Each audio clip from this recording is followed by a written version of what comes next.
back on this 95 Wanderlodge. It's in my shop, having some work done for another Bluebird owner. Like anything on the Bluebird, we got into it, replaced this pump, which I've already done. The hydraulic pump went bad. It's covered in a bunch of junk because I had to get into the exhaust.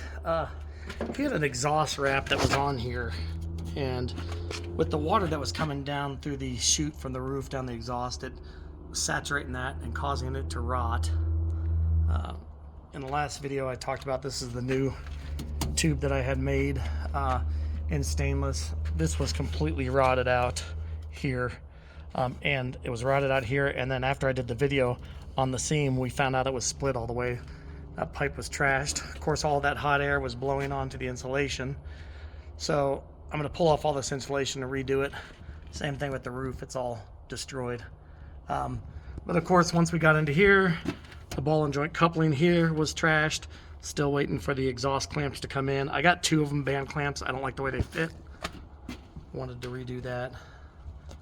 Got the turbo blanket on the turbo while we were in here. Did the 4 silicone tubes for the water pump on here. Got in here, squeezed in, got them done, and obviously got the pump in. I did want to expand a little bit further on taking this radiator out. In the last video I talked about how you have a bolt here on these brackets. It's easier to see on this side because I can move it. It goes through here. Those go in the side. I neglected to mention the 2 bolts that come up through the bottom. They go up through here, through this, and they go right into the bottom of the radiator on both sides. So there's only 4 bolts that hold this in. Again, I use a jack to lift it up over this bar. I set it on here. I move the floor jack to the back side, push the radiator back onto it, and lower it down. I did get new silicone hoses for the upper and lower radiator hose. Got this charge air cooler pipe out. He had been complaining about not having very good acceleration. All the way back here, the charge air cooler tube and the boot were rubbing, and it rubbed a hole right through the end. Thank goodness it was just inside. This is about where the edge of the tube is on the metal portion of it. And so the little hole that was there is now covered by the new boot. So he should see a significant increase in his boost. Plus, with having the new tubing on the exhaust, he's certainly not going to be smelling it, not feeling that heat. I was able to get the barometer sensor out of the old tube, which is rare. Usually those go bad if you all haven't done those before. But right now there's no point in me putting all this back together without redoing this insulation. The other thing I want to touch on, I talked about drilling out these 2 rivets that are down here to get this side panel off. There are, once you get that off, you've got screws that come through. They're self-tapping. You got to get them from the back side.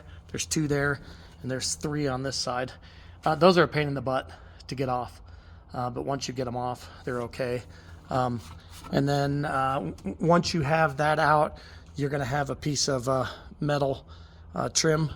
That's the one that's sitting over there at the bottom, and you'll have one that sits at the top. Once you take the one off at the top, let me see if I've got it sitting here somewhere. Right there underneath the ladder. Once you have that off, you can get into your charge air cooler cuffs and remove that. I'll post the finished video on the wheels on mine. I just set the bird back down on the ground.